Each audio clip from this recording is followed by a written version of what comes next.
E aí galera, eu me chamo Bia. Eu me chamo Nicolas. E hoje nós estamos trazendo pra reagir aqui no canal mais novo vídeo lá do canal do Seijinho. Verdade. E, cara, gente, estou curiosa porque ele coringou. Verdade. Com o filme do Coringa, é isso. Cara, eu acho que faz muito tempo, tá? Eu acho que faz muito tempo, desde os primórdios aqui do canal, que quando a gente traz algum vídeo aqui do Seijinho pra reagir, a gente não faz ideia de qual é o filme. Esse a gente sabe.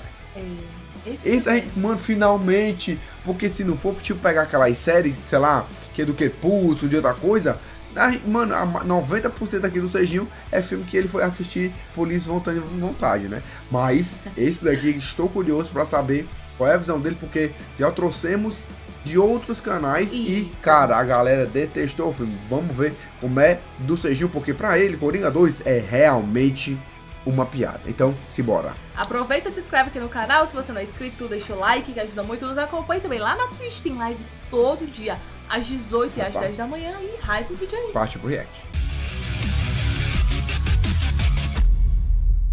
Então, galera, bora começar. O link do vídeo original tá na descrição. Bora lá, galera. 2024 foi um ano cheio de filmes horrorosos, como Emília Pérez, Madame Web, Feios, Borderlands. E no meio de tudo isso, Coringa 2 ainda conseguiu se destacar como um dos piores do ano. É um feito e tanto, a gente tem que parar pra aplaudir um pouco. E nesse segundo filme ficou parecendo muito que eles se arrependeram muito de terem feito o primeiro Coringa. Provavelmente eles viram que esse filme acabou agradando uma galera com quem eles não querem se associar, tipo os incels e os traficantes do Rio de Janeiro. Você é beta, Murray. Mas a incrível solução que eles criaram pra tentar resolver esse problema Musical. resultou numa das piores sequências já criadas. Você fica 2h30 vendo o filme cagar na cabeça do Coringa, humilhando ele de todas as formas possíveis, torturando ele, abusando dele e ele completamente impotente, sem ter o que fazer. É um filme completamente sádico. Todo mundo já entendeu que ele é o vilão e ele precisa ser punido, mas isso daqui é 2h30 batendo em cachorro morto. Enfim, vamos analisar essa obra que pela primeira vez na história conseguiu fazer com que cinéfilos, incels e traficantes concordem em uma coisa: Coringa 2 é muito ruim. Ah, e se você não viu o primeiro filme, também não tem problema nenhum, porque aqui nesse segundo eles recontam o primeiro filme inteiro. Além de tudo isso, eles querem roubar o meu emprego. Mas basicamente, Arthur Fleck é um cara que sempre levou uma vida terrível. A mãe dele sempre foi uma desgraçada e ele nunca conseguiu se consagrar como comediante. Até porque ele não tem graça nenhuma. Se bem que isso também nunca impediu ninguém de ser comediante, né? Pra você ver como ele é fracassado. E aí você vê ele ficando cada vez mais maluco e mais violento. Até um momento em que ele mata 3 caras no metrô que estavam enchendo o saco dele. E esse crime choca todo o país, inclusive a galera que rima no metrô ficou sem rimar no metrô por mais de um mês depois daquilo. O Arthur também mata o chefe dele, e aí isso daí ninguém se importa muito. Mas ele também mata um apresentador de TV ao vivo em rede nacional, num programa tipo Sabadão com Virgínia Fonseca. Depois disso ele foi preso e levado até o Hospital Estadual de Arkham, que tem o nome de hospital, mas na verdade é um presídio. E agora ele tá esperando pra ver qual vai ser a sentença dele. E o segundo filme começa aqui e basicamente é só isso o filme inteiro. É ele esperando o julgamento dele. Ele que comete o crime e a gente que tem que pagar vendo essa merda. E obviamente lá no hospital ele não é bem tratado pelos guardas, ele é constantemente humilhado e maltratado de diversas formas diferentes. Ou seja, um hospital normal. E é exatamente por isso que eu decidi confiar no meu potencial de me curar sozinho e nunca mais ir no médico. As pessoas que falam que Coringa apela pra fantasia masculina, elas estão certas exatamente por esse motivo. Que é um filme que reforça que o hospital é o pior lugar do mundo. E aí, a advogada do Arthur tá tentando provar, junto com a ajuda de uma psicóloga, que ele sofre de um transtorno de múltiplas personalidades. Segundo a teoria da psicóloga, os abusos que ele sofreu na infância fizeram com que ele criasse essa persona do Coringa. E quem cometeu todos aqueles crimes, aqueles assassinatos, foi o Coringa, não foi o Arthur. Olha que conveniente. E eu já adianto que isso daí é a maior lorota, ele não tem 2 personalidades. Só que é muito engraçado que durante o filme inteiro, realmente a advogada e a psicóloga ficam tratando como se tivesse 2 pessoas. Ela fica tipo, nossa Arthur, você lembra o que o Coringa fez naquela noite? O Coringa apareceu de novo depois daquilo? Será que eu posso conversar com o Coringa? Irmã, eles são a mesma pessoa! Parece que a maluca é você! Bom, daí num dia um dos guardas inscreve o Arthur numa aula de canto. E lá o Arthur conhece uma mulher chamada Harley Quinzel, ou apenas Lee, que é a Arlequina. Ela diz que cresceu no mesmo bairro que o Arthur e ela também teve pais terríveis. Por acaso eles moram no bairro do Chaves? Que porra é essa? Por que todo mundo tem pai terrível ali? E assim que ela viu o Coringa matando aquele apresentador ao vivo, ela imediatamente se tornou uma fã. E aí, inspirada nele, ela foi lá e botou fogo no prédio dos pais dela. E depois de ter conversado com essa mulher por um total de 2 minutos, o Arthur já começa a cantar sobre como ele encontrou o amor da vida dele. Ah, esse filme é um musical, tá? Só que nem precisava ser. As músicas estarem ali ou não faz diferença nenhuma. Nenhuma música contribui com a narrativa em nada. Elas só estão ali como uma representação do estado mental do Arthur. Só que eu já tô vendo que ele é maluco, não precisa reforçar isso com música. É tipo assim... Já imaginou? Será que se você for assistir e cortar todas as partes das músicas do musical, melhor, né? Será que faz sentido? Tu já imaginou? Será que o filme fica melhor? Testei você. Porque, sei lá, a galera diz que tem umas 11 músicas. Não sei, falaram que é bastante música. Cada música, vamos supor que é 3 minutos. Cara, já vai meia hora de filme. Já vai meia hora de filme, o quê? De 2 horas e meia passa pra 2. Não sei, bora. Se o Kanye West lançasse uma criptomoeda pra reforçar que ele é completamente louco. Não precisa, eu já tô vendo. E eu não tô nem dizendo que as músicas são ruins, mas é que elas são completamente inúteis mesmo. Daí num dia eles assistem a um musical de verdade, não essa bosta, numa sala de projeção. E ali se levanta e simplesmente bota fogo no lugar. Muito corajoso eles terem incluído essa cena no filme, porque poderia ter inspirado alguém a fazer a mesma coisa na sala de cinema. De tão merda que tá sendo esse filme até agora. Mas isso cria uma grande confusão e correria, e sim, os pacientes dessa ala onde está ali, eles têm acesso fácil a fogo. Por que não teriam? Parece uma ótima ideia. Ela e o Arthur tentam escapar juntos enquanto eles ficam cantando alegremente, mas no final eles são pegos pelos guardas. Talvez não seriam pegos se eles não tivessem cantado. E essa cena é muito legal porque ela não serve pra absolutamente nada. Assim como 80% das cenas desse filme. É um filme muito constante. O Arthur é punido com 2 semanas na solitária, mas durante esse período ele é visitado pela Lee, que convenceu um dos guardas a deixar ela entrar. Daí ela diz que vão soltar ela porque o Arthur tá sendo uma má influência pra ela. E realmente também parece uma ótima ideia soltar uma pessoa que acabou de botar fogo no prédio. Eu não vejo como isso poderia dar errado. E aí, antes de ir embora, ela coloca a maquiagem de Coringa no Arthur e eles realizam um amor. E, obviamente, o Arthur é extremamente precoce, porque esse filme vai fazer de tudo pra ridicularizar esse personagem ao máximo. Depois, o Arthur se prepara pra dar uma entrevista pra um apresentador de TV. Cara, é muito doido, né? Literalmente, eles destroem a imagem do Coringa. Literalmente. Eu entendo que, ai meu Deus, tem essa desculpa, né? Ai meu Deus, é outro universo. Cara, mas mesmo assim, cara, desculpa. Imagino que você cria uma obra, você cria algo que você gosta, todo mundo gosta. Aí depois de alguns anos, umas pessoas aleatórias aí pega e distorce tudo o que você criou. Eu acho que não ia gostar, tá? Eu não iria. Acho que ninguém.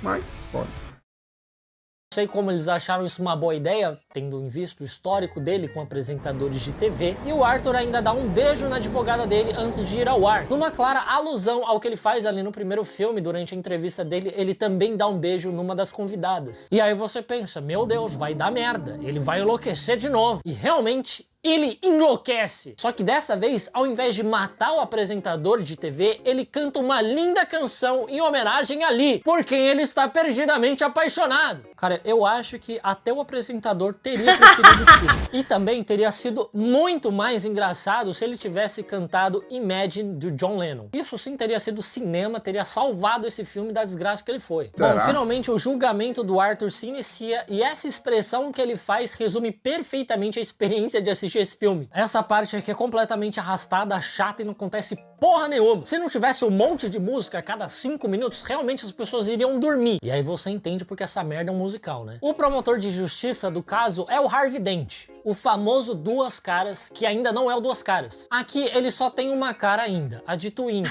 E aí fica ele tentando provar que o Arthur é malvado e não maluco, e a advogada do Arthur tentando provar que ele é maluco e não malvado. Aqui o filme tenta recriar a experiência de ver os seus pais se divorciando. É muito bom. E as coisas não parecem estar indo muito muito bem pro Arthur, a defesa dele tá bem fraquinha. Até porque a advogada dele parece o meu amigo tentando me convencer que a gótica de cabelo colorido que ele tá conhecendo não vai tentar sequestrar o gato dele e nem bater o carro dele na marginal enquanto ela dirige bêbada, igual as duas outras que vieram antes dessa fizeram. E a advogada do Arthur ainda diz que Ali vai fazer eles perderem o caso. Porque Ali fica conversando com a imprensa, fica dando entrevista e indo contra a narrativa que eles escolheram de dizer que o Arthur e o Coringa são duas pessoas diferentes. E a cada entrevista que ela dá, a chance deles ganharem diminui. É como se o Arthur fosse o Bolsonaro e a Arlequina os filhos do Bolsonaro. E aí o Arthur pede pra advogada pegar leve com Ali, porque ela é a única que entende ele. Ela cresceu no mesmo bairro e também sofreu na mão dos pais. Só que a advogada desmente isso, dizendo que ela nunca morou no mesmo bairro que ele. E os pais dela são maravilhosos, o pai dela é médico. Além disso, ela se internou naquele hospital por conta própria e também teve alta quando ela quis. Sem contar também que ela tem até pós em psiquiatria. E eu sei lá, porque tem tanto maluco em psicologia e em psiquiatria. Pra mim isso daí é a mesma coisa que médico que fica gripado. Depois ele pergunta pra Ali se ela realmente mentiu pra ele e ela diz que sim! Na maior cara de pau, né? Só que aí vem a cereja do bolo. Ela diz que ela tá grávida dele. Só que, obviamente, ele acredita! Ele fica todo feliz. Por que ele não iria acreditar na mulher que abertamente admitiu que ela é uma grande mentirosa, né? O quão longe eles foram pra tornar esse personagem o mais patético possível é admirável. Irei aplaudir com os pés, pois com as mãos estarei me masturbando de felicidade com esse filme. Bom, no outro dia do julgamento, eles chamam como testemunha a antiga vizinha do Arthur. Pra quem não sabe, ele invadiu o apartamento dela uma vez porque ele delirava achando que os dois tinham um romance. E aí a advogada do Arthur começa a fazer perguntas pra ela sobre o que a mãe do Arthur dizia sobre ele. E a vizinha diz que a mãe do Arthur contava pra ela que o Arthur vivia num mundo de fantasia, que a risada dele era extremamente ridícula e que num dia, pra fazer ele parar de chorar, ela inventou que ele seria um ótimo comediante. E ele acreditou nessa mentira a vida inteira dele, tentando se tornar um comediante. Só que ela sempre achou ele extremamente ridículo e sem graça. Aqui a estratégia da advogada era mostrar que os constantes abusos que ele sofreu da mãe dele fizeram com que ele dividisse a personalidade dele entre Coringa e Arthur. Mas, obviamente, esse tiro sai pela culatra. A estratégia dela não dá certo. E sabe o que é mais engraçado? É que tem uma cena idêntica a essa naquela série horrorosa da Velma, em que a Velma fica humilhando o Fred pra provar que ele é um crianção bananão que jamais seria capaz de cometer nenhum crime. É exatamente a mesma coisa que a advogada tá fazendo. Em termos de roteiro, Velma e Coringa 2 estão na mesma prateleira. Bom, mas como você já deve imaginar, o Arthur se sente completamente humilhado por aquele depoimento e demite a advogada dele na hora, na frente de todo mundo. E ele diz que ele vai começar a se representar sozinho, porque ele deve ter pensado, se o estudante de direito consegue fazer alguma coisa, eu também consigo. Não deve ser tão difícil. Olha o nível da advogada que ele contratou, qualquer um consegue fazer isso. O Davi Brito, estando no primeiro semestre de direito, seria melhor que essa advogada aí, que pelo menos ele ia conseguir acalmar o Coringa dançando Calma Calma Calabreso. No outro dia, o Arthur aparece vestido de Coringa no tribunal e ele realmente começa a agir como um comediante. Ele faz o showzinho dele e ele arranca bons aplausos e gritos de apoio dos seus admiradores ali no tribunal. O maluco tá achando que ele tá num paredão. Realmente o advogado dele deveria ser o Davi Brito. E aí tanto o promotor de justiça como o Arthur dizem que eles encerraram seus casos e o tribunal entra em recesso até o dia seguinte para eles tomarem uma decisão quanto à sentença dele. Só que quando ele volta pro hospital, ele é abusado pelos guardas que ficaram bravos com ele por ele ter falado mal deles durante o julgamento. Se já não estava claro o suficiente que esse diretor odeia esse personagem, acho que agora vai começar a ficar cada vez mais. Até porque esses guardas, eles saem completamente impunes do que eles fizeram. Eles até matam um colega do Arthur ali do hospital e também não acontece nada com eles por eles terem feito isso, tá? Isso daqui foi uma das maiores cagadas na cabeça, não só do personagem do Arthur, como também do espectador. O espectador espera que esses desgraçados sejam punidos. A gente sabe que o Arthur também não é bom, mas esses guardas também não. A gente queria ver o Arthur matando eles, mas eles não vão dar essa satisfação pra gente. Não vai acontecer nada com eles. No dia seguinte, na hora de dar o seu... Eu acho que a pessoa que aprovou, não, pode fazer o 2. Ai meu Deus, que ganhamos muitos dinheiros com o primeiro e tal. Eu acho que a partir de agora, vai ter uma revisão, mano, vai ter alguma coisa, porque não é possível. Eu acho que nunca mais vão dar carta branca pra acontecer um negócio desse daqui. Se Deus quiser. Eu acho que não vai acontecer mais isso. Meu Deus, porque olha esse filme aqui, cara. Não é o primeiro filme que flopa por conta de mudarem tanto, né, as características do personagem. A gente vê numa onda Nossa, cara.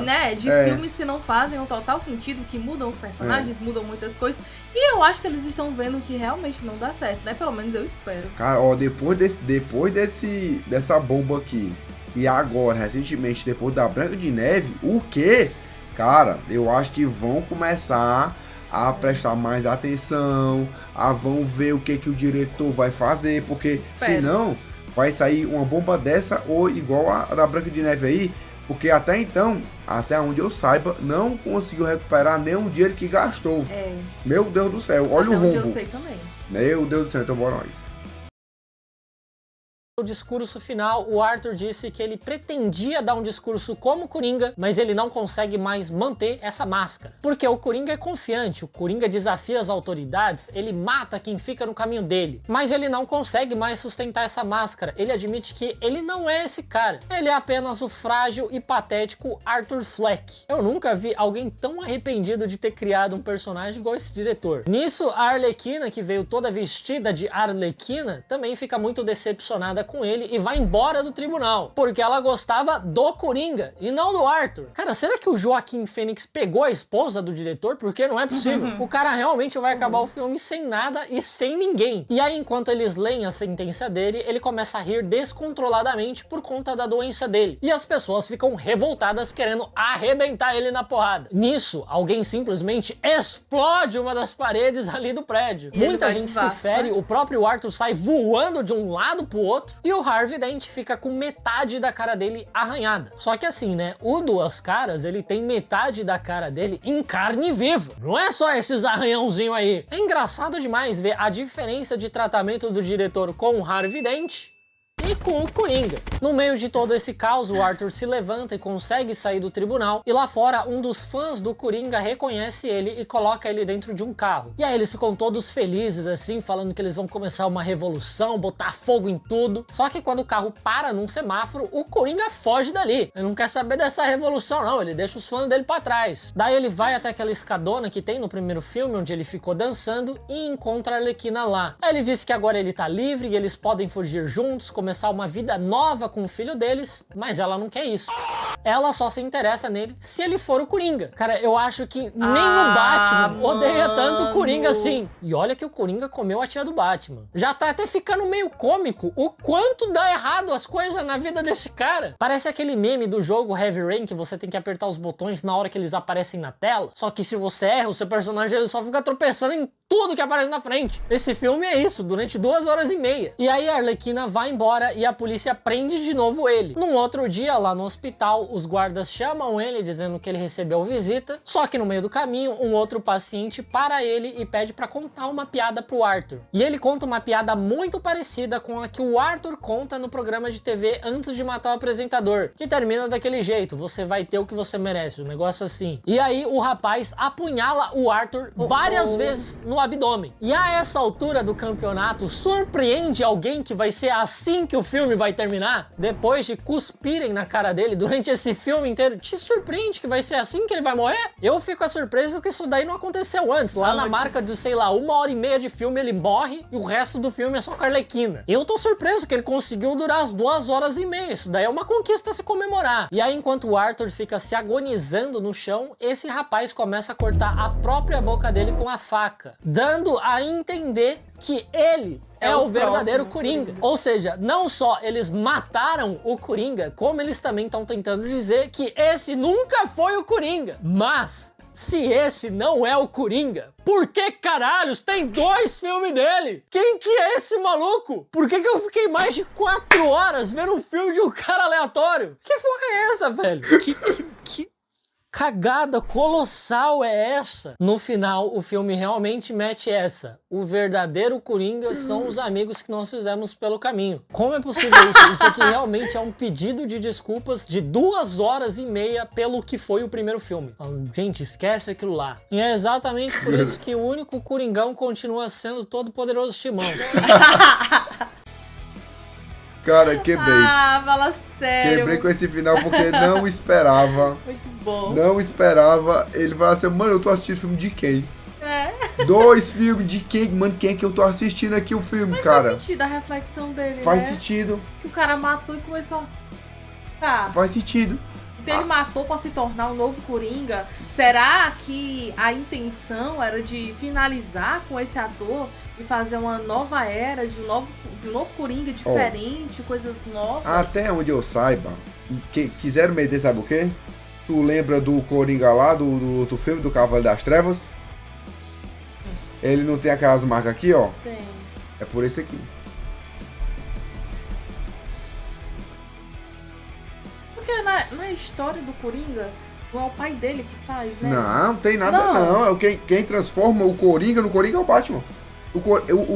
Ele era o capuz vermelho. Que corta os Não, dois não lados existe que- isso não. do sorriso. Isso ali é só daquele filme Ah, lá. é só do filme? É. Ah. Não, nos quadrinhos é o capuz vermelho que o Batman vai atrás dele, que é o Arthur Fleck, ele cai lá no poço e aí ele se torna o Coringa. É por isso que ele tem raiva do Batman. Ah, entendi. Entendeu? Entendi. Então, quiseram meter isso pra fazer, não, ó, esse é o mesmo Coringa daquele filme lá, do Cavaleiro das Trevas. Ah, quiseram fazer Boa tipo uma sorte. ligação. É, não, boa sorte, meu amigo, boa sorte. Será assim?